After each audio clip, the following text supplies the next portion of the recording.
Well, welcome everyone. Welcome our guests online, our guests listening on the various podcast platforms. Really delighted again to be here on this new episode of Roots, Routes, and Real Talk, where we talk about people's roots, the routes they've taken, and real talk about, the vibes that get us to be the personal and professional beings that we are. And today we're delighted to have a very special guest who will be here with Hewan and I, my co-host. And our special guest today is none other than Belinda Brown. I mean, Belinda, we feel like we're such fanboys, fangirls of you. Like, we've been looking out for you. We've tried to really get you onto the podcast because we think you can bring something really special. We're going to find out. No Oh, yeah. pressure. Guaranteed. Absolutely. Indeed. And I think when we're thinking about our podcast and the kind of guests that we have here, and I think there's something about people bringing not only what they've achieved, and I feel like we meet lots of high achieving people, but what really struck me when I first met you was just the authenticity, the life that you have in you. And I thought that's such a special gift. Thank you. Felt like it's really important to me to force you to really bring out that gift and give it to others. And that's why we have you on the podcast. And Hewan as well, I know you've been looking forward to Belinda coming forward. So any words, anything to say before we have Belinda introduce herself and say a bit about herself? Absolutely. So for our audience, Belinda is actually one of the finalists for the Black British Business Awards as a senior leader. And so that means that the caliber is high just to be a finalist there. So I was like, yes, Black excellence. And I get to meet her. So I was super excited. And especially the small meeting we had just to get introduced, I just left that meeting full of chill and very emotional and very, very eager for the world to hear your story. But then I can't wait to get started. Shall we? Yeah, indeed. And just so you know, Hewan and I have been competing about who's a better friend to you than the other. Like, there is Who's got competition. the chocolates? I know. That's who wins. It's about who knows Belinda better. You might win that. So there's a small competition going on here to see it. And with that introduction, just say a little bit about yourself. I know we're going to be exploring your roots, your routes, and everything else, but we'd love to hear that. And that's usually the first part of our conversation, to hear not only about yourself, but also like hear the Belinda behind the Belinda. So Belinda Brown, I use she, her pronouns, and I have a interesting background. So I was born in Jamaica, but moved to Northern Ireland when I was 3, and actually was born out of wedlock, which, coming from a Catholic background, was interesting. So my mum brought myself and my brother over from Northern Ireland when we were wee.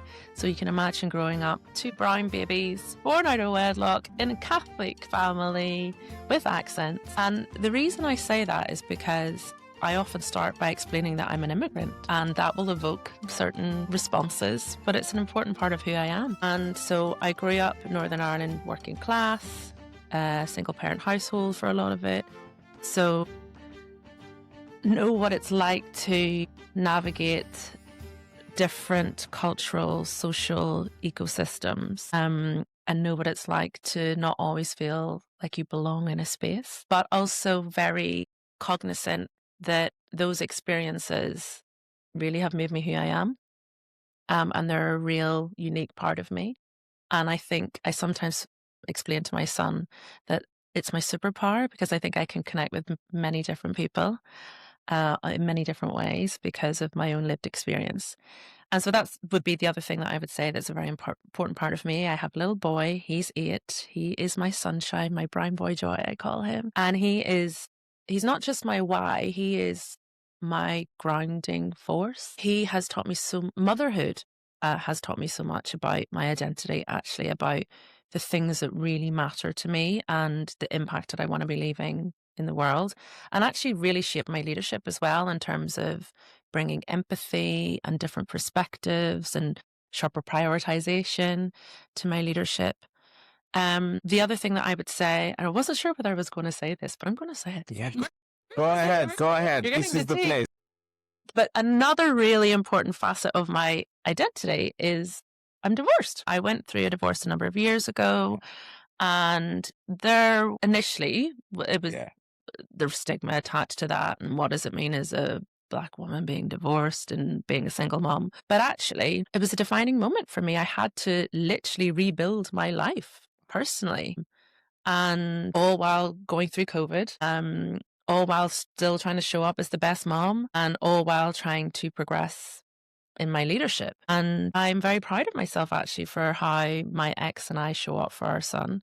It wasn't always easy, but we never argue about, his values. And I think that's the other thing, looking back, every experience has taught me something, and it's given me courage. I choose courage over comfort every time. Wow. Wow, that's Whoa. really powerful, like really fascinating. And I love how you've used all those experiences. You've used all those, as you've said, quote unquote, tags. Some of them that could be sometimes in this day and age in particular spaces could be seen as negative. Yeah. Being an immigrant, being, as you're saying, like being the child of a very young mother going through your marital experience. And you've talked about how it's all a superpower. Can you share a little bit more around how you actually do that beyond just embracing it as courage? Because saying it is one thing, and we all believe like we can do it, but how have you actually done it and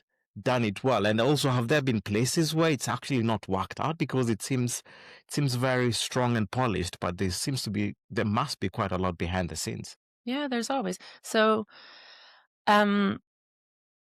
we talked about this. My sister passed away 2 Christmases ago. In fact, today is her 2-year anniversary.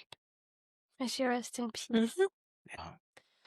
And that was like a life reset for me. Yeah. In terms of what I want to be doing with my life and why, and how important are some of these societal measures of success. So I think grief made me realize how important and how fragile time is. And actually, you need to define success for yourself.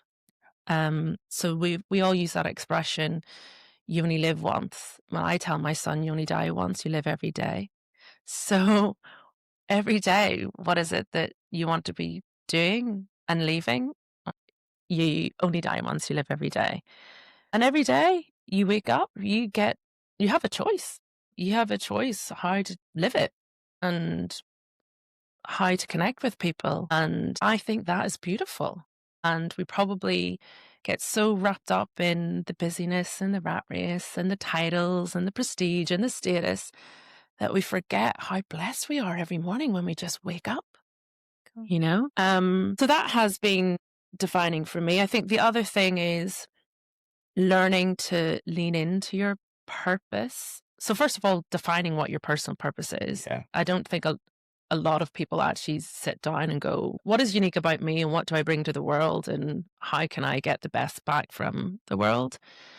And so I actually physically do an exercise every year where I write down what my purpose is and what it is that I want to bring to the world, both in leadership, but also personally, because you as a person evolve over time. And so your purpose should evolve over time because you're constantly growing and learning. And I think one of the things that has always struck me is that success without alignment is very expensive. Oof.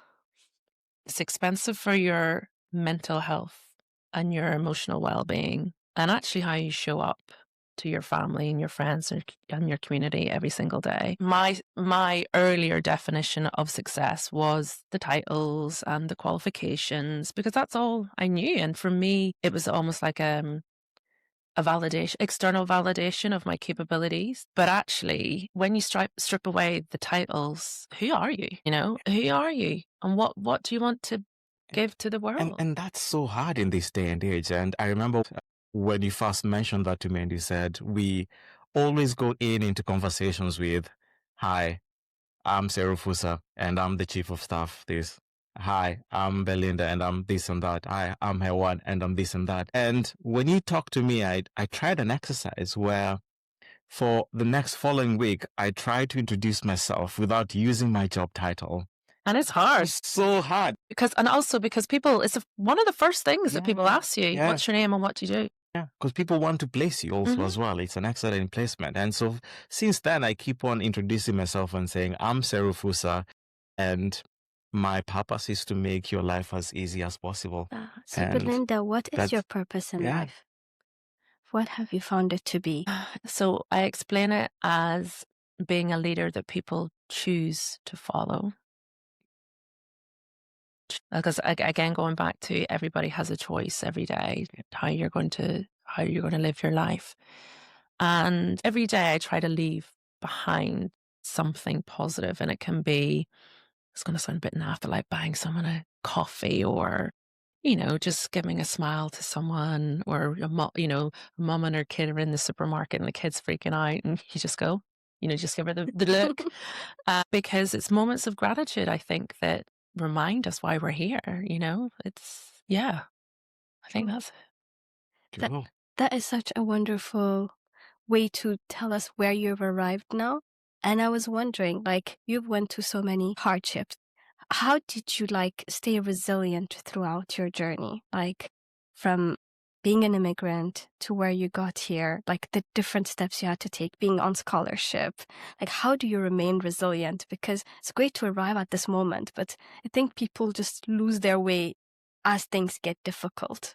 Yeah, I think for me it just wasn't optional. Resilience was just not an option. It was just life. So I explained that I grew up in Northern Ireland. I went to Queen's University, which is an amazing university celebrating 180 years. I don't know where you are, but go in Belfast. It's an incredible university. It's actually Yeah. one of the top 2. It's just made it into the top 200 in the world. It's amazing. Amazing. Wow. University.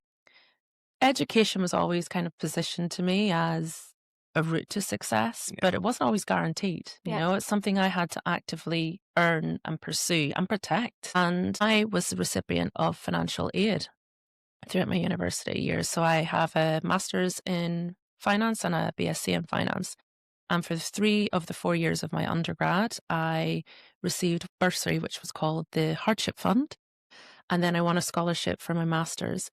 And actually, I was speaking on a panel last week for the university, and I was describing how even the title of the fund, the Hardship Fund, it was such a heavy word, and there was so much stigma, particularly if you're from a particular class or background. You come with pride, right? And there's almost this, we don't accept charity.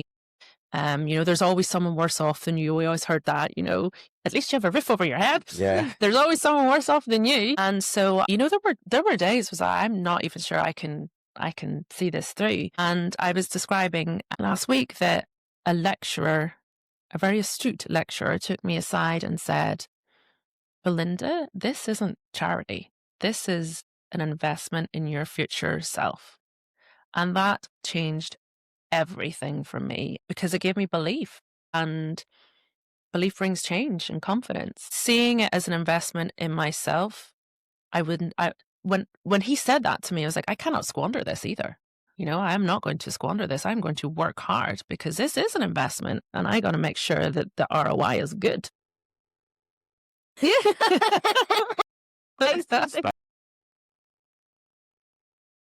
And I would say the other thing that financial aid gave me was access. So when you're not having to worry about putting food on the table or paying your rent, I could go to networking events.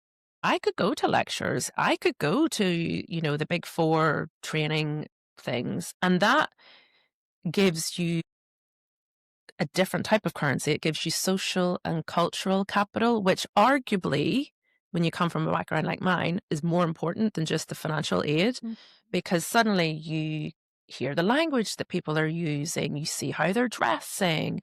For the first time ever, I went to the theatre at age 22, and I was able to talk about my theatre experiences, and those things you think that they shouldn't arguably matter, but they do, because you're connecting with human beings, and people resonate with people who are like them and who have shared experiences.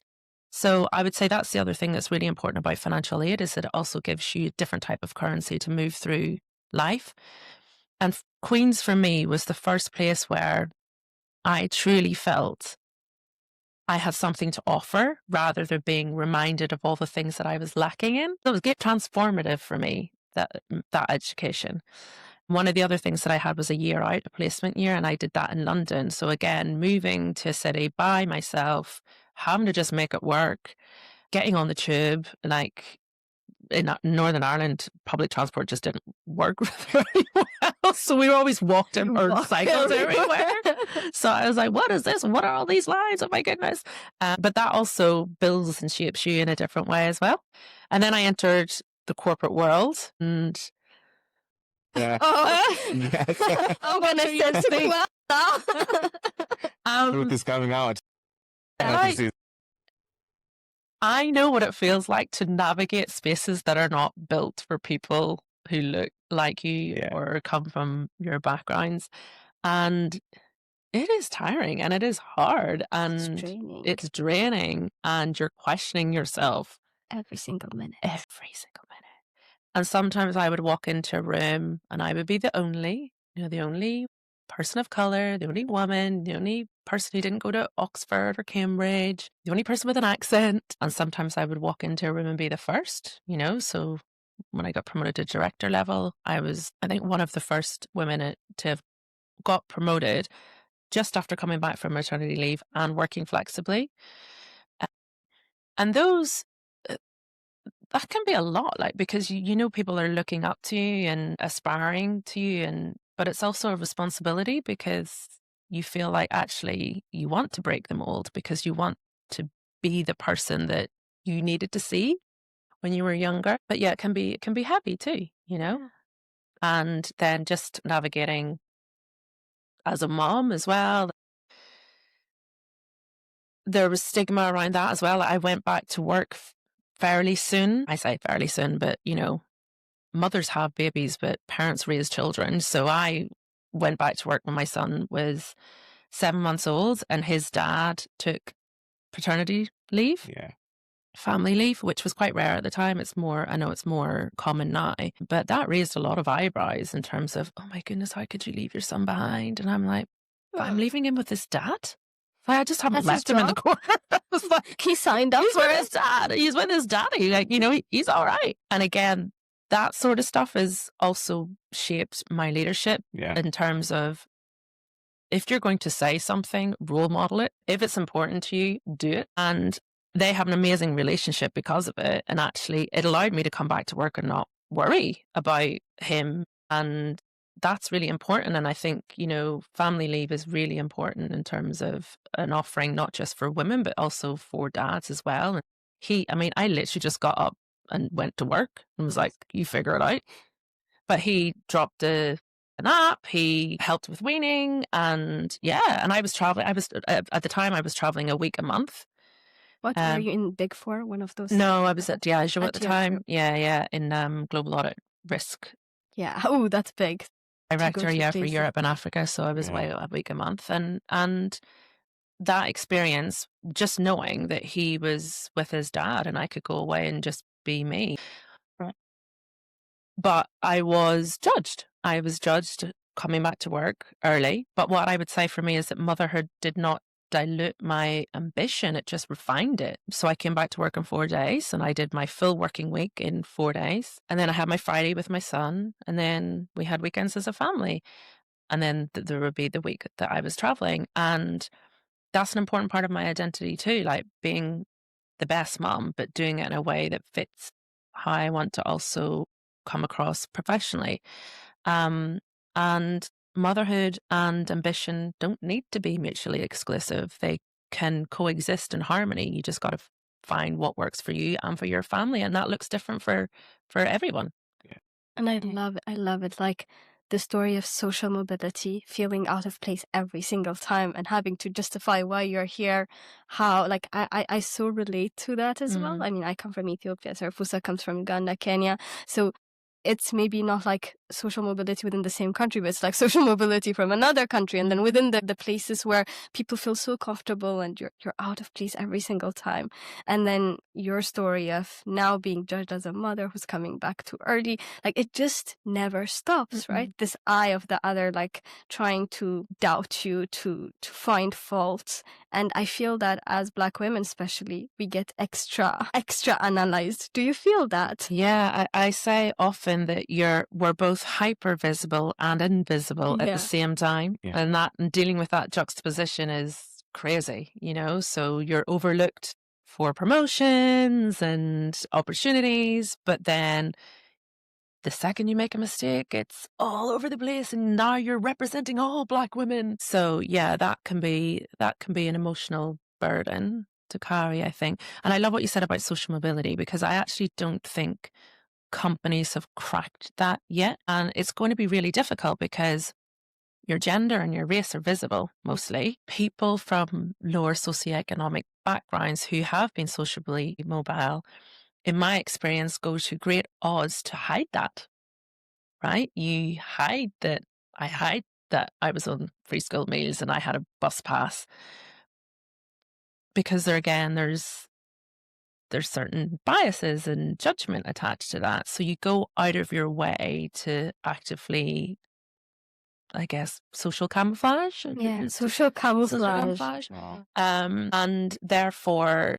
it's going to be harder to crack because, again, coming back to the pride thing as well, if you're not open about it, then how can someone help you? How can you seek the right help? So that's why I find it very important to be open with my own background and experience, because it's just a part of you, but it's not who you are.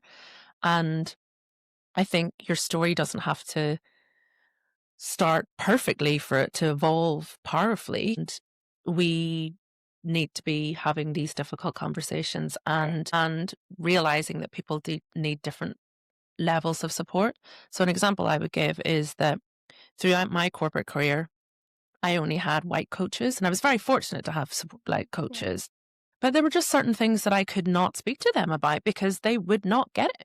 They just wouldn't. They would just not understand it, or they would try to rationalize it. You explain something like, yeah, but maybe you're overthinking it. So I would just not resonate. I just couldn't talk about what it is like as a mixed race woman in the workforce. And I'm very fortunate. Karen Blackett was a mentor, started off as a mentor of mine, and now is an amazing friend. And her support coach, her life coach, Adrian Green, so shout out Adrian and Karen, she connected me with him. And I've been working with him now for 3-4 years, and it is game-changing. Wow. Like, absolutely game-changing. And I never have to over-explain. No. It's just, he gets it. And he understands it, and he gives me the tools to work with it. And sometimes it is in your own head, right? But mostly it's not. And just having 5% of that. But even just having that reality check when he's like, yo, you're just overthinking that one, Belinda Brown. And knowing that I can trust his judgment. So yeah, I'm very fortunate that way. But again, those are things that, but access is so important. So opening up, but people say like, oh, I can't make a difference. How do I be an ally? Like that, open up your network, connect people who can help. Because everybody can do something. It doesn't have to be massive. You said so many golden gems. I didn't even answer your question. There's the formula here. We're just getting nuggets of wisdom for free. It's vibes, that's what we say. Like, no, because you said something super cool in my head. Just you're like getting a coach. Like that was life changing. And I always laugh because people are like, if you're an athlete, you'll get a coach till you finish your career, right? But when you're in the career world or like corporate world, or you're like, oh no, I know everything and I'm done. You never get like a support till the end, but you took what was game changing? But it doesn't stop with seniority, right? In fact, when you reach a certain level of leadership, it's not just about your functional technical capability. It's about how you, and that's when I say about my purpose, it's how people connect with you and how you get the best out of teams. And if you're not open to or self-aware enough to realize that you're going to need support with that and help with that, then you're not going to be the best leader you can be, I think. And yeah, I feel like I'm always really surprised by the amount of senior leaders who don't have coaches or have never had coaches, because I think certainly my experience is the more senior that I've got, the more help that I've needed with that. Because when you're junior, right, it's task based, right? You do, but as you grow as a leader, you're shaping strategy and you're shaping culture. So I needed that additional support. Yeah, good. And I know we've talked a bit about we started on the roots that we have, and we are sipping into the routes that took you to where we are now. but trying to understand a little bit more about your roots. I don't know, do you follow sports? Anything that you do? I am an adjacent Liverpool fan because my son supports LFC. So, because he follows LFC. Oh, good. That's good. All Liverpool fans. But I used to play soccer when I was younger, so I will give you this. Yeah. So I was a big tomboy, Yeah. so I hung out with my brother. There's Yeah. only 15 months between my brother and I, so Yeah. he's like one of my best friends. Yeah. And I used to hang out with him and his friends quite a bit, and they were soccer mad. So then I was soccer mad, and I so I supported Liverpool because Yeah. he supported Liverpool and Yeah. everything my and that's brother why you did. said, I was like, and now, no, but my son just has happened to follow Liverpool, so I'm delighted with we that. don't believe Yeah. that. There's no way that It could is have roots happened. and it's in his genes. But I as a young girl, I think I was about 13 or 14, Yeah. I wrote a letter to Liverpool Football Club. I hope Mummy has kept this or kept a copy of it. And I said that they weren't doing enough to support women's football. And I was sick of only seeing men's football on TV, and that they needed to do more. And they wrote back to me. And they sent me a kit. And I mean a whole kit with boots. Wow. Can you imagine how awesome I felt Wow. the next Saturday when I came out head to In the toe Liverpool. in the gear, brand new gear, by the way, because we didn't often get new clothes. Yeah. And football boots. And I give that example because actually, even then at that age, I was speaking up Yeah, you are. for issues that were Absolutely. important to me. I was at my grammar school. There wasn't a girls' football team. I later started one. Yeah. But because I wanted to play football with the boys, I was part of the boys' team for like the first year. And my mum I remember like one of the matches, she had to like sign an insurance disclaimer. Like if anything, it was very different back then. It was very, very different back then. You know, boys and girls do train and things together. Well, It was a very different. Well, one thing for sure is you've definitely added more fans to our podcast, especially if they're Liverpool fans. Now, those who are not Liverpool fans, we've probably lost them already. Like, already gone. But where I was going is trying to understand more a bit. This is a question sometimes people get asked. Like, if for whatever reason, Jamaica, Northern Ireland, Liverpool, and England were playing in the same tournament, whether it's for... You're not going to make me choose, are you? I'm an equal opportunist. No, it's actually really interesting. No, it's actually really interesting because I'm Jamaican by birth, but my culture is Northern Ireland. Yeah. Like, I know I present and look one way, but how I grew up was...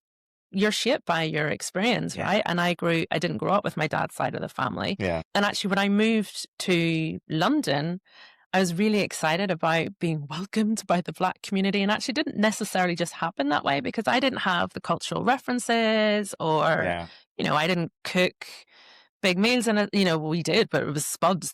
Different flavor there. Yeah. And I think that's really important because you can present one way to the world, but actually internally, your sense of identity is very different. And what I find is that I had people imposing identities on me that didn't feel like they fit me. And it's something I'm very cognizant of as a mother to Kaelin. So I used to use words with him that he was like, he was half English, a quarter Jamaican, a quarter Irish. I'm like, that's so binary. So now I've tried to, and he's like, I know, Mummy, I'm not half anything. I'm part. I'm a blend. Actually, language is really important because I don't want him to feel like he's any more one than other. He's a beautiful, wonderful blend of lots of different things. And actually that shouldn't define him. And he should go into the world feeling like he can define his own identity and that it will evolve over time. So I don't know. I didn't answer your question. You did not. That's it. If anyone wants to give me free tickets to any of those matches, I will go. But I only do director's box tickets. Wow. Like, Thanks. it's, as you say in Northern Ireland, it was far from that. You were rare, Belinda. Yeah. Well, I think we'll try and get sponsors. Let's see where our sponsors land us and where we get to. And then another question I had for you is, it sounds like where you are now, it seems like, as you said, you're very clear about your purpose.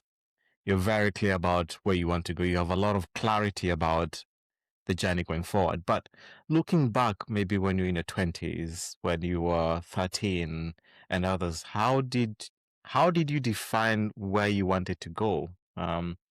Because for a lot of people, it's about being opportunistic and you just go with the flow. For some people, they're very clear that I want to do the following, and the following, and you work towards that. But was it the same for you? Because it looks amazing where you've turned out. Firstly, I would say I'm not entirely clear where I want to go, but what I am clear on is where I'm misaligned. When something doesn't align with me culturally or values, then that for me is more important than feeling alignment. And quite honestly, the second part of your question was, how did I know growing up? If I'm being honest, I just took society's definition of success and ran with it. Education, tertiary education, masters, get a big job in the big four. And also what shaped some of my ambition or my career was access to things. So I actually probably would have loved to study law, but that was a much longer course than finance and accountancy, and I couldn't afford it. I just could. I was like, I'm going to come out of uni with this level of debt already. I'm good with numbers. I can get in a qualification.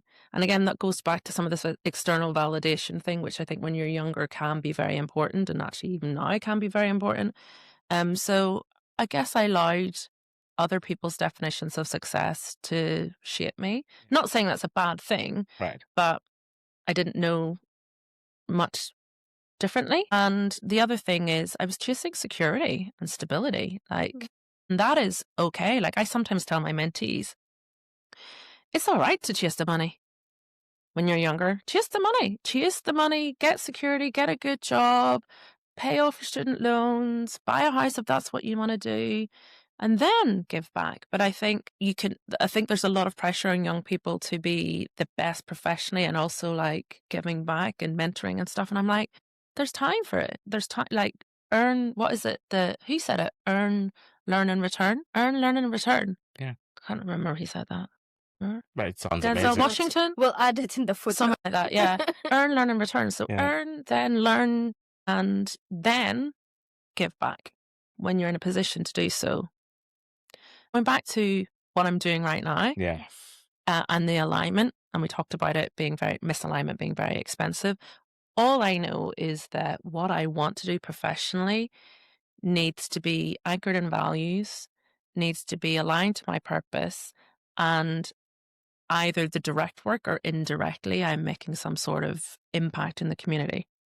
So that's what I'm working on at the moment. We'll come back to that because there's something you did, which I think our audiences need to understand. You are like finance, big four, big multinational FMCG like Diageo, CFO of Sephora, big, like huge. This is like the little Belinda would be like, whoa, could I ever achieve this?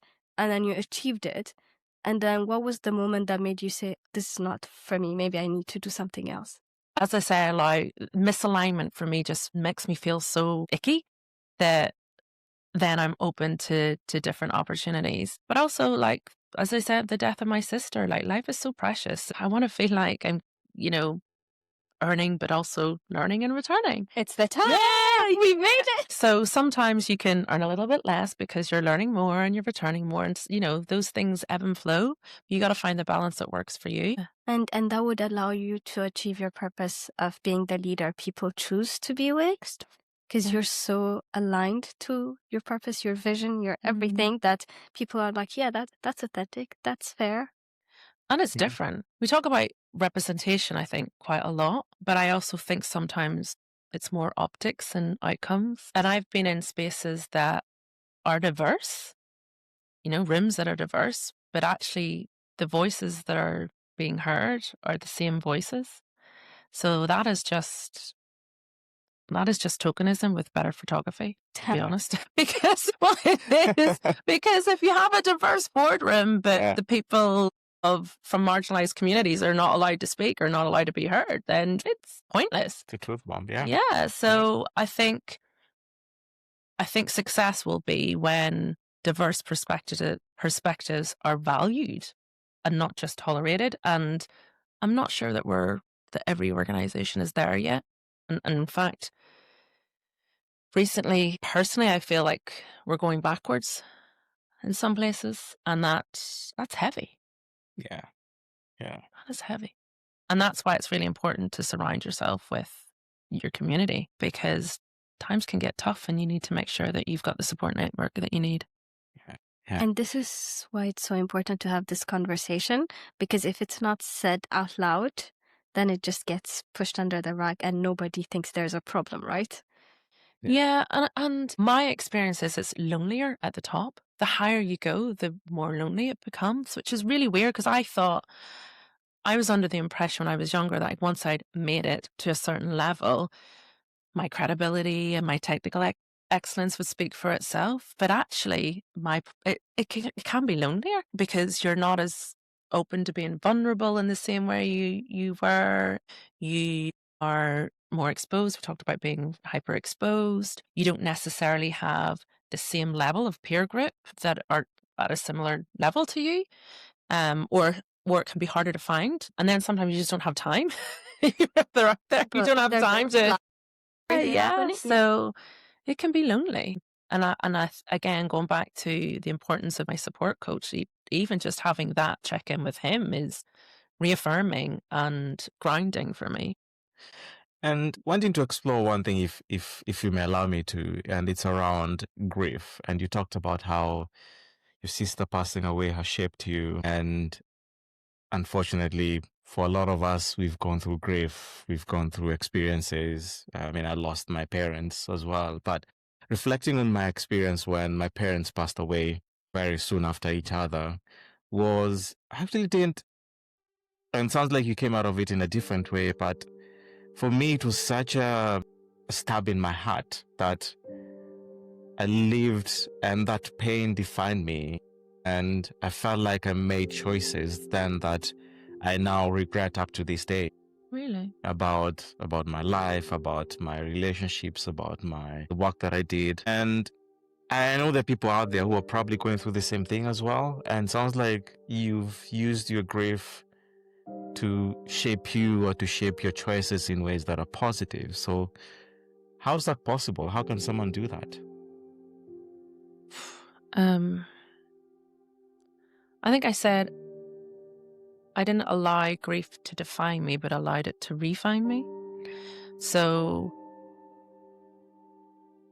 just reprioritizing, or actually prioritizing. I don't think sometimes you're so caught up in the humdrum of daily life that you don't sit down to think about what's important. Yeah. And I would also say that grief is not linear. I am I'm an operator, so when there's a problem, I want to solve it. So when she first passed, I just flew home, organized the funeral, what picture are we using, what music are we using. I was the rock for everyone else around me. And that was the right role for me to play, actually. But then what it did mean was that I didn't actually really start my own grieving process until a bit later. And then, and then I felt, is it even right to grieve at this point? Like, shouldn't I have? Why am I a year on? And I think that has also been something that has been humbling, I think, but also empowering as well, to know that grief isn't linear and allow yourself to feel the feels. Yeah, I don't know if that answers your question or not. The whole point is not to answer the question. You're giving up. Like, that's the pattern we expected. From me, yeah. But you definitely have, and I think it hits the notes. And sounds like there is no formula. No. Just do what works for you. Appreciate that it's going to be a process. It's actually it's a process, right? And it is a process, and actually, I live with no regrets. Yeah. I say, always regret the things that you did rather than the things that you didn't do. Just go for it. If it works out, brilliant. If it doesn't, you'll have learned something. And I think that, everybody talks about a growth mindset, but actually that is helpful. It's part of building resilience. It's like, okay, that didn't work out, but I learned 3 very valuable lessons. Let's go. Let's move. You naturally brought us to the real talk segment of our... Yeah, indeed. So now we're expecting bombs. there are so many things that are often left unsaid. We talked about it, right? When you come from a certain background, there's information you don't really know. You figure out 1 year later when it's too late. Oh, that's what it meant. Like, I mean, as an Ethiopian coming here and someone saying, oh yeah, that's not quite there yet. I didn't understand it. It meant, oh, that's rubbish. Just restart it. So are there things that you figured out that you think you'd have loved to tell younger Belinda so that the younger Belindas that are listening to us, Yeah, I've got lots. oh, please, drop The first Yeah. one is the expression, this is going to divide people. I love that. Okay, Just let's to go. tell you, Belinda, Ready. last time we talked about ketchup, beans. Till this day, in one of our episodes, that's the first thing. Divisive topics. Okay. People- Not giving us, yeah. These guys So- probably be more divisive than your choice of Liverpool. I'm being judged. Yeah. I do not believe that you can bring your whole authentic self to work. I think that's a myth. I think it's a myth. And it's a myth for marginalized communities. Okay? Marginalized or underrepresented communities. Because, and there's a brilliant TED Talk by Jodie Burry on this. So if you're listening, please go and listen to it. And because I'm going to borrow shamelessly from her. But she says, it is easy to be who you are when who you are is all around. Right? It is easy. But then she also goes on to say, you cannot compete in a costume contest and expect to win if you're not wearing a costume. And I do think that some of these companies that are saying, oh, you could bring your whole self to work are actually doing some communities a bit of a disservice. And one of the things, how I explain it to my mentees is I say, what you wear clubbing on a Friday night is not what you wear to church on a Sunday. But you're the same person. You're the same person, but that going back to that social camouflage again, right? Respect, understanding the environment that you're working in. And another example I gave to a mentee of mine, he said, "Oh, I keep getting this feedback that I'm not showing up correctly. What does that mean? What does that mean?" And we kind of unpicked it, and this is how minor it was, but actually made a big difference. Yeah. On Dress Down Fridays, he was dressing down, and I was like, "What is your boss wearing? Dress Down Fridays." Wears a suit. You wear a suit on a Friday. But it's dressed down. Don't care. Because you never beat the boss. You never beat the boss. But how would he have figured that out? You know? So that's a big, I think this whole claim of being able to bring your whole self to work favors the majority and not minority. And rather than asking people to bring their true authentic selves to work, I think we should be building workspaces that mean you don't have to leave core parts of you behind. Core part is the key. Core parts of you. The everything, but like Yeah. the most important Exactly. part. But we work in systems. We live and grow and work in systems. You know, you go to school and you wear a uniform, and you go to work and you wear a uniform of sorts. So I think that's the one. That's one. The second that I will drop is We love that those. I hate it when, and I've used it actually quite ironically, I've used the expression quite a lot during this conversation, but I think we need to flip the narrative on certain communities being underrepresented in corporate workspace and talk about certain communities being overrepresented, because if one is true, then the inverse is also true, right? Yeah. But imagine we were talking about communities being overrepresented. Actions would be very different, you know, because what you're talking, like social mobility, for example, is a zero-sum game. There are finite numbers of roles out there. And if you agree that some people should be in those roles, then you must also agree that the people in those roles, some of them shouldn't be in those roles. But that's the conversation that we're not willing to have right now. And actually, if I'm in that role, why would I give up my seat? Why would I give up my seat? Comfortable. Mm-hmm. You love your money. Exactly. Power. I'm gonna choose comfort over courage in this one. That's the other bomb that I would drop. I'm not gonna have any friends by the time.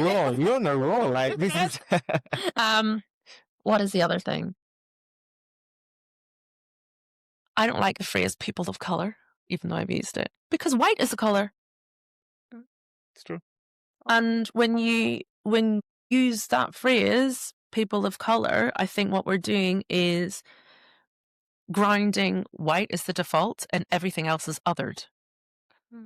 So when I'm trying to be especially provocative, Yeah. I will use marginally racialized groups because that's what we're talking about sometimes. And I do get that language has to be not generic, but you have to connect with people on a widespread basis, and you do have to use words and terminology that everybody understands.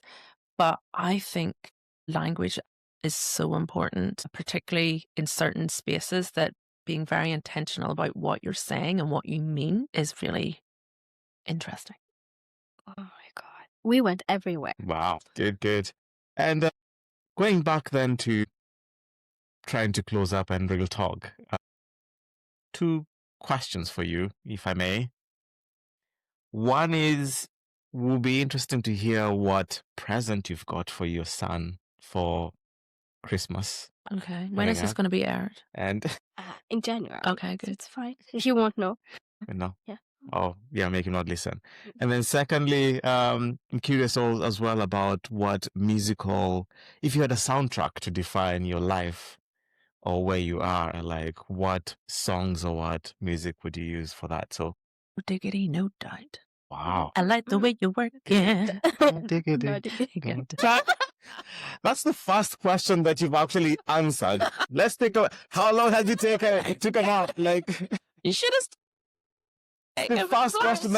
That's the first question you've answered. Like, oh my God, it took this long. But we went to the best place. I'm so glad you didn't answer.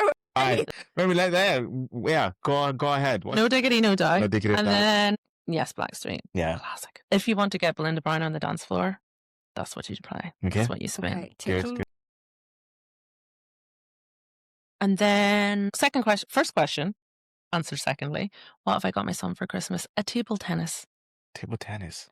I am nuts. I have a small flat in southwest Out the London. window.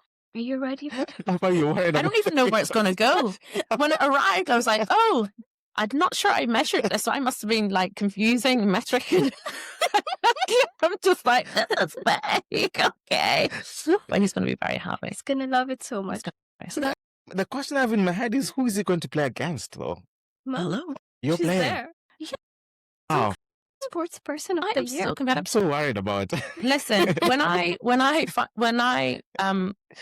Kaelin was born and Yeah. I realized that he was a boy, obviously. Yeah. There's checks they do. Yeah. I used to, when he was with his dad, I used to go and sit in the park and practice my keepy uppies because I was like, I'm not being that mom. I can't play football. Wow. Mama's going to score those goals. I Wow. am still better than him. Good. So it won't be for long, but right now I can still beat him in a keepy uppy challenge. And I think that's really core to Yeah. who I am. Like Yeah. I'm so uber competitive, Yeah, well, yeah. but also I won't ask him to do anything that I can't do. So yeah. Table. Yes, indeed. All right, we'll see. So table tennis is what we All right. have. So we'll have to put it in the garden, I think. Good.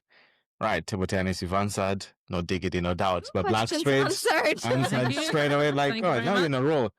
Hewan, what's music, soundtrack, anything new this time? We've explored this before, I'm but going to be judged. anything again. inspired by Belinda. So don't judge, huh? Uh, But I've been into a little bit of like K-pop Demon Hunter. Love Golden. Golden! I have no idea. I'm so unhooked. Oh, it's killing it with the Gen Alpha, I Yeah. guess. Like, Too it's, old.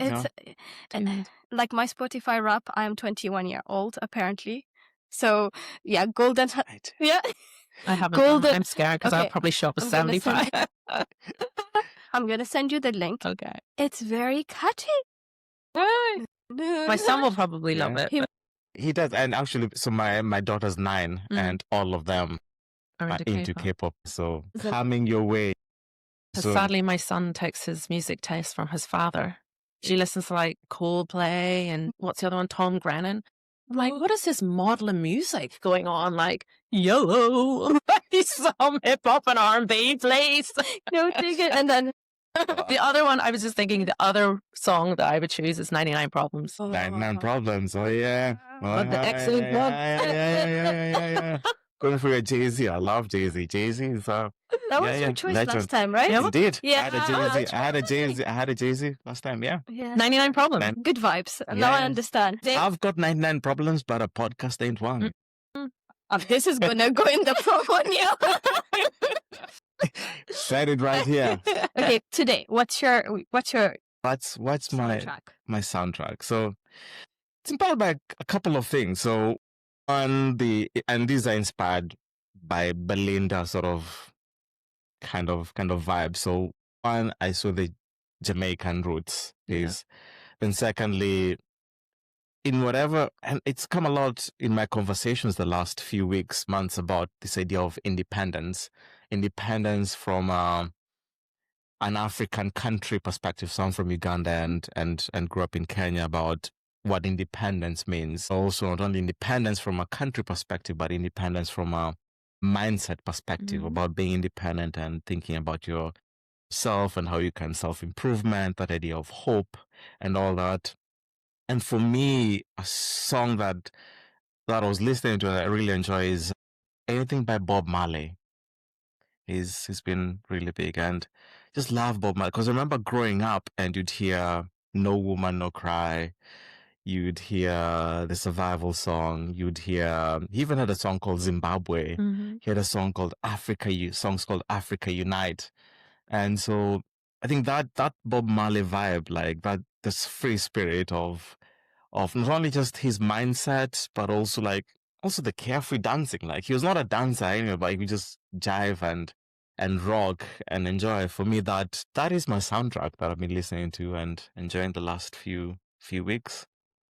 So with that, I'm gonna say, don't you worry. But Everything's gonna. Thank you to Belinda. Yeah. This was like you were saying. What are we gonna talk about? It's been an hour. It's been an already. hour. Yeah. Can you imagine Yeah. that? Oh my God! Yeah, this has been fabulous. Yeah. We are so grateful for your time, for your honesty. The bombs have been dropped. Yeah, Whoever indeed. is listening, please pick them up. Yeah. So we're grateful for you, for your Good. time, and the Yeah. world needed to hear your story. Yeah. Thank you. Thank you, Belinda. And thanks for I mean, it's such an honor to have you here. And as I said, we've been looking forward to this conversation for quite a long time, and it's glad that it's happened. And for me, I'm also glad that for every podcast, I try to put on a different hat. And so proud. Yeah, so that's all I get ready for. Like, when I'm getting ready for this, like, Hewan does she does like all the research, and like she's prepared, and like she has her iPad right, like ready. I'm like, I didn't come with anything. I was like, I'm just going to go with vibes. But for me, it's the Vibes hat. on vibes. That's the one contribution I make to this. So this is my new one that I have for this, and let's keep it going. A big investment. Yeah. Be careful. But it's also like a way of saying thank you for the many hats that you put on, Oh, and that you put on so skillfully, and you put on so gracefully. The hearts that of mentoring others, the heart of being a parent, a mother, the heart that you have of being a corporate individual, and you put on those hats in such a way that is inspiring, and it's a gift to our listeners. It's a gift to everyone. So thank you. thank you for that. You've listened to Roots, Routes, and Real Talk.